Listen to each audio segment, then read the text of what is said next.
किसान के बेटे वर्ड बार बार यूज़ होता है। वो किसान के बेटे नहीं, वो गुंडे थे, क्योंकि किसान कभी किसी का बुरा नहीं चाहता। कि ये किसान ऐसा कुछ नहीं कर सकते, लेकिन वो किसानों के साथ साथ कुछ और दंगाबाजी भी थे।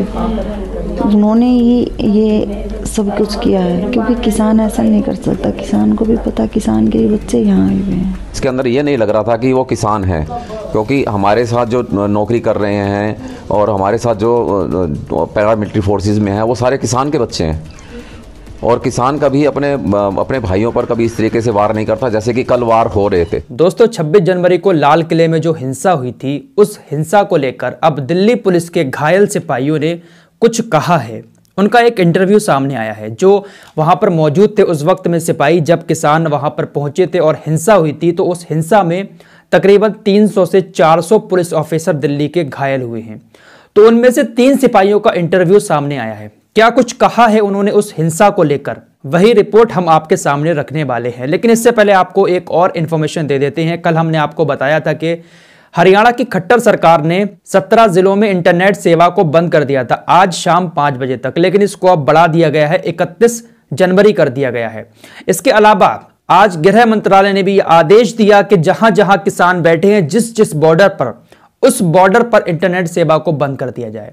टिकरी बॉर्डर पर, गाजीपुर बॉर्डर पर, सिंधु बॉर्डर पर, जहां जहां किसान बैठे हैं, आज गृह मंत्रालय ने आदेश दिया कि 31 जनवरी तक वहां पर इंटरनेट सेवा को बंद कर दिया जाए। और उन बॉर्डर पर इंटरनेट सेवा को बंद कर भी दिया गया है। शायद सरकार को लगता है कि किसान अपनी आवाज लोगों तक पहुंचा रहे हैं इंटरनेट के जरिए, यूट्यूब के जरिए, सोशल मीडिया के जरिए, इनकी आवाज वहां तक नहीं पहुंचेगी। और गोदी मीडिया क्या दिखा रहा है वो आप लोग अच्छे से जानते ही हैं। गोदी मीडिया तो किसानों के फेवर की कभी बात दिखाएगा ही नहीं।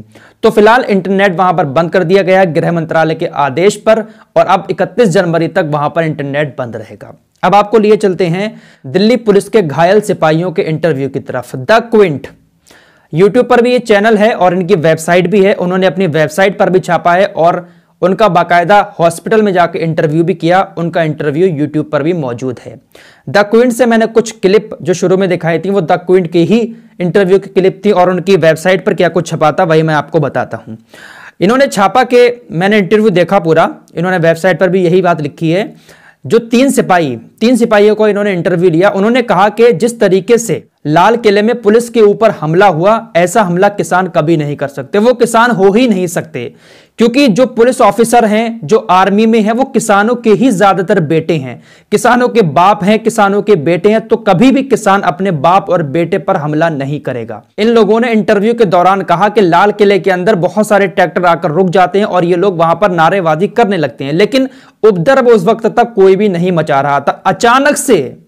अचानक से कुछ भीड़ आती है और हमला कर देती है पुलिस के ऊपर, जैसे मानो वो पुलिस को ही मारने आए हैं। जो भी वर्दी वाला दिख रहा था वो उसको मार रहे थे लाठी से, डंडों से। यह कहना था इन पुलिस वालों का। 3 लोगों ने अपना यह बयान दिया था इंटरव्यू में, जिसमें से एक महिला कांस्टेबल है रेखा कुमारी, दूसरे हैं 32 years old constable Sandeep Kumar, और तीसरे हैं 53 years old assistant sub inspector Joginder राज।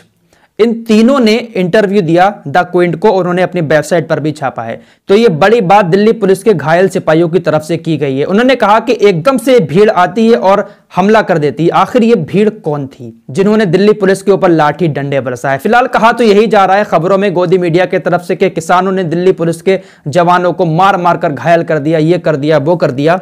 लेकिन मामला तो यही है कि जिन लोगों के चेहरे सामने आए थे झंडा लगाते हुए या वहां पर उपद्रव मचाते हुए, अभी इनके ऊपर कार्रवाई हुई है या नहीं हुई है, ये एक बड़ा सवाल अपने आप में उठता है।